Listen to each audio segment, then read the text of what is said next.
بسم اللہ الرحمن الرحیم۔ عروہ بن زبیر نے خبر دی کہ نبی کریم صلی اللہ علیہ وسلم کی زوجہ مطہرہ ام المومنین عائشہ رضی اللہ عنہا نے بتلایا کہ میں نے جب سے ہوش سنبھالا تو اپنے ماں باپ کو مسلمان ہی پایا، اور ہم پر کوئی دن ایسا نہیں گزرا جس میں رسول اللہ صلی اللہ علیہ وسلم صبح و شام دن کے دونوں وقت ہمارے گھر تشریف نہ لائے ہوں۔ پھر ابو بکر رضی اللہ عنہ کی سمجھ میں ایک ترکیب آئی تو انہوں نے گھر کے سامنے ایک مسجد بنا لی۔ وہ اس میں نماز پڑھتے اور قرآن مجید کی تلاوت کرتے۔ مشرکین کی عورتیں اور ان کے بچے وہاں تعجب سے سنتے اور کھڑے ہو جاتے اور آپ کی طرف دیکھتے رہتے۔ ابو بکر رضی اللہ عنہ بڑے رونے والے آدمی تھے۔ جب قرآن کریم پڑھتے تو آنسوؤں پر قابو نہ رہتا۔ حضرت ابو ہریرہ رضی اللہ تعالیٰ عنہ سے روایت ہے کہ آپ صلی اللہ علیہ وسلم نے فرمایا، جماعت کے ساتھ نماز پڑھنے میں گھر کے اندر یا بازار، دکان وغیرہ میں نماز پڑھنے سے 25 گنا ثواب زیادہ ملتا ہے، کیونکہ جب کوئی شخص تم میں سے وضو کرے اور اس کے آداب کا لحاظ رکھے، پھر مسجد میں صرف نماز کی غرض سے آئے تو اس کے ہر قدم پر اللہ تعالیٰ ایک درجہ اس کا بلند کرتا ہے اور ایک گناہ اس سے معاف کرتا ہے۔ اس طرح وہ مسجد کے اندر آئے گا، مسجد میں آنے کے بعد جب تک نماز کے انتظار میں رہے گا اسے نماز ہی کی حالت میں شمار کیا جائے گا، اور جب تک اس جگہ بیٹھا رہے جہاں اس نے نماز پڑھی ہے تو فرشتے اس کے لیے رحمت خداوندی کی دعائیں کرتے ہیں۔ اے اللہ اس کو بخش دے، اے اللہ اس پر رحم کر، جب تک کہ روح خارج کر کے وہ فرشتوں کو تکلیف نہ دے۔ صحیح بخاری حدیث نمبر 477۔ نبی کریم صلی اللہ علیہ وسلم نے اپنی انگلیوں کو ایک دوسرے میں داخل کیا۔ صحیح بخاری حدیث نمبر 478۔ نبی کریم صلی اللہ علیہ وسلم نے اپنی انگلیوں کو ایک دوسرے میں داخل کیا۔ صحیح بخاری حدیث نمبر 479۔ عبداللہ بن عمرو بن عاص رضی اللہ عنہ سے رسول اللہ صلی اللہ علیہ وسلم نے فرمایا کہ عبداللہ بن عمرو، تمہارا کیا حال ہوگا جب تم برے لوگوں میں رہ جاؤ گے۔ اس طرح یعنی آپ صلی اللہ علیہ وسلم نے ایک ہاتھ کی انگلیاں دوسرے ہاتھ میں کر کے دکھلائیں۔ صحیح بخاری حدیث نمبر 480۔ آپ صلی اللہ علیہ وسلم نے فرمایا، ایک مومن دوسرے مومن کے لیے عمارت کی طرح ہے، اس کا ایک حصہ دوسرے حصہ کو قوت پہنچاتا ہے، اور آپ صلی اللہ علیہ وسلم نے ایک ہاتھ کی انگلیوں کو دوسرے ہاتھ کی انگلیوں میں داخل کیا۔ صحیح بخاری حدیث نمبر 481۔ محمد بن سیرین نے حضرت ابو ہریرہ رضی اللہ تعالیٰ عنہ سے روایت کیا ہے کہ رسول اللہ صلی اللہ علیہ وسلم نے ہمیں دوپہر کے بعد کی دو نمازوں میں سے کوئی نماز پڑھائی، ظہر یا عصر کی۔ ابن سیرین نے کہا کہ ابو ہریرہ رضی اللہ عنہ نے اس کا نام تو لیا تھا لیکن میں بھول گیا۔ ابو ہریرہ رضی اللہ عنہ نے بتلایا کہ آپ صلی اللہ علیہ وسلم نے ہمیں 2 رکعت نماز پڑھا کر سلام پھیر دیا، اس کے بعد ایک لکڑی کی لاٹھی سے جو مسجد میں رکھی ہوئی تھی آپ صلی اللہ علیہ وسلم ٹیک لگا کر کھڑے ہو گئے۔ ایسا معلوم ہوتا تھا کہ جیسے آپ بہت ہی خفا ہوں، اور آپ صلی اللہ علیہ وسلم نے اپنے دائیں ہاتھ کو بائیں ہاتھ پر رکھا اور ان کی انگلیوں کو ایک دوسرے میں داخل کیا، اور آپ نے اپنے دائیں رخسار مبارک کو بائیں ہاتھ کی ہتھیلی سے سہارا دیا۔ جو لوگ نماز پڑھ کر جلدی نکل جایا کرتے تھے مسجد کے دروازوں سے پار ہو گئے، پھر لوگ کہنے لگے کہ کیا نماز کم کر دی گئی ہے۔ صحیح بخاری حدیث نمبر 482۔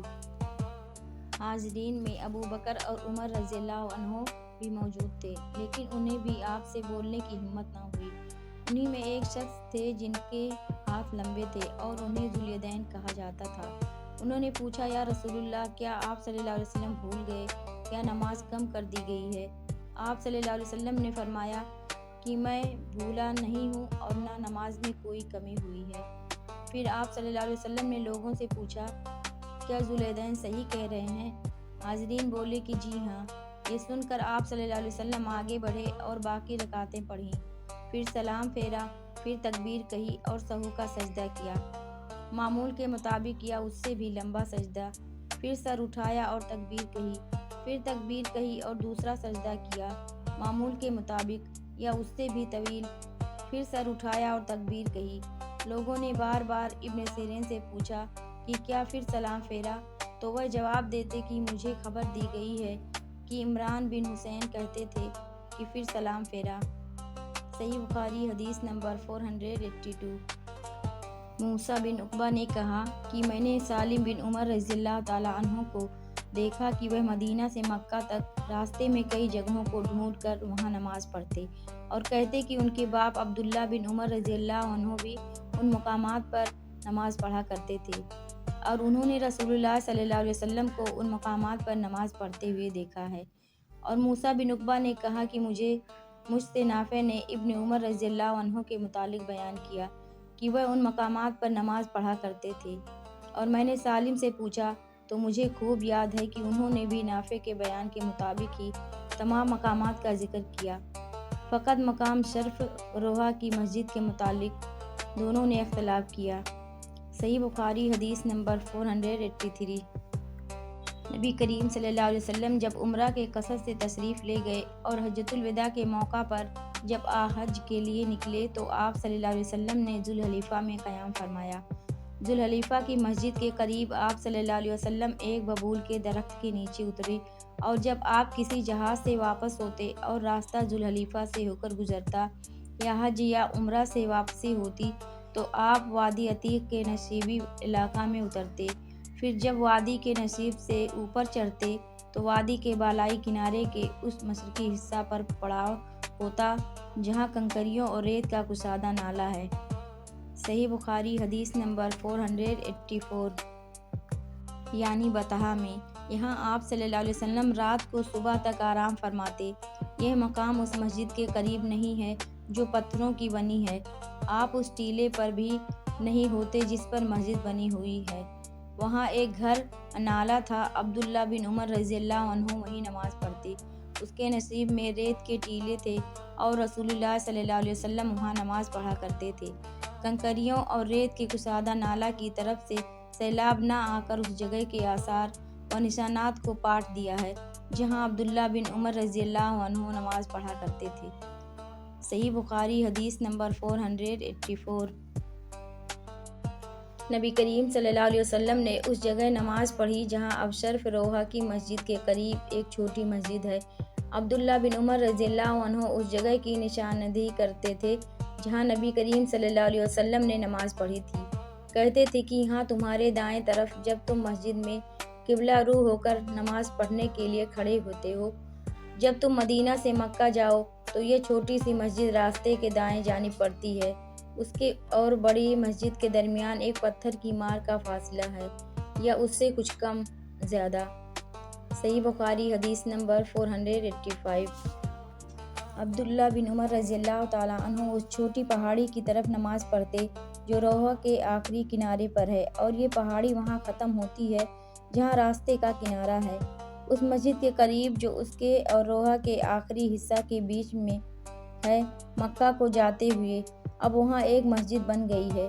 عبداللہ بن عمر رضی اللہ عنہ اس مسجد میں نماز نہیں پڑھتے تھے بلکہ اس کو اپنے بائیں طرف مقابل میں چھوڑ دیتے اور آگے بڑھ کر خود پہاڑی ارقد طیبہ کی طرف نماز پڑھتے تھے۔ عبداللہ بن عمر رضی اللہ عنہ جب روحہ سے چلتے تو ظہر اس وقت تک نہ پڑھتے جب تک اس مقام پر نہ پہنچ جاتے، جب یہاں آ جاتے تو ظہر پڑھتے، اور اگر مکہ سے آتے ہوئے صبح صادق سے تھوڑی دیر پہلے یا سحر کے آخر میں وہاں سے گزرتے تو صبح کی نماز تک وہیں آرام کرتے اور فجر کی نماز پڑھتے۔ صحیح بخاری حدیث نمبر 486۔ عبداللہ بن عمر رضی اللہ تعالیٰ عنہ بیان کرتے ہیں کہ نبی کریم صلی اللہ علیہ وسلم راستے کے دائیں طرف مقابل میں ایک گھنے درخت کے نیچے وسیع اور نرم علاقہ میں قیام فرماتے جو قریہ رویسہ کے قریب ہے، پھر آپ صلی اللہ علیہ وسلم اس ٹیلہ سے جو رویسہ کے راستے سے تقریباً 2 میل کے فاصلے پر ہی چلتے تھے۔ اب اس درخت کا اوپر کا حصہ ٹوٹ گیا ہے اور درمیان میں سے دوسرا ہو کر جڑ پر کھڑا ہے، اس کی جڑ میں ریت کے بہت سے ٹیلے ہیں۔ صحیح بخاری حدیث نمبر 487۔ عبداللہ بن عمر رضی اللہ تعالیٰ عنہ نے نافع سے یہ بیان کیا کہ نبی کریم صلی اللہ علیہ وسلم نے قریہ ارج کے قریب اس نالے کے کنارے نماز پڑھی جو پہاڑ کی طرف جاتے ہوئے پڑتا ہے۔ اس مسجد کے پاس 2 یا 3 قبریں ہیں۔ ان قبروں پر اوپر تلے پتھر کے کھلے ہوئے ہیں۔ راستے کے دائیں جانب ان بڑے پتھروں کے پاس جو راستے میں ہیں، ان کے درمیان میں ہو کر نماز پڑھی۔ عبداللہ بن عمر رضی اللہ عنہ قریہ ارض سے سورج ڈھلنے کے بعد چلتے اور ظہر اسی مسجد میں آ کر پڑھا کرتے تھے۔ صحیح بخاری حدیث نمبر 488۔ رسول اللہ صلی اللہ علیہ وسلم نے راستے کی بائیں طرف ان گھنے درختوں کے پاس قیام فرمایا جو حرص پہاڑ کے نزدیک نصیب میں ہے۔ یہ ڈھلوان جگہ ہرسی کے ایک کنارے سے ملی ہوئی ہے۔ یہاں سے عام راستہ تک پہنچنے کے لیے تیر کی مار کا فاصلہ ہے۔ عبداللہ بن عمر رضی اللہ عنہ اس بڑے درخت کی طرف نماز پڑھتے تھے جو ان تمام درختوں میں راستے سے سب سے زیادہ نزدیک ہے، اور سب سے لمبا درخت بھی یہی ہے۔ صحیح بخاری حدیث نمبر 489۔ نبی کریم صلی اللہ علیہ وسلم اس نالے میں اترا کرتے تھے جو وادی مرو زہران کے نصیب میں ہے، مدینہ کے مقابل، جبکہ مقام صفوات سے اترا جائے۔ نبی کریم صلی اللہ علیہ وسلم اس ڈھلوان کے بالکل نصیب میں قیام کرتے تھے۔ یہ راستے کے بائیں جانب پڑتا ہے۔ جب کوئی شخص مکہ جا رہا ہو، راستے اور رسول اللہ صلی اللہ علیہ وسلم کی منزل کے درمیان صرف ایک پتھر ہی مار کا فاصلہ ہوتا۔ صحیح بخاری حدیث نمبر 490۔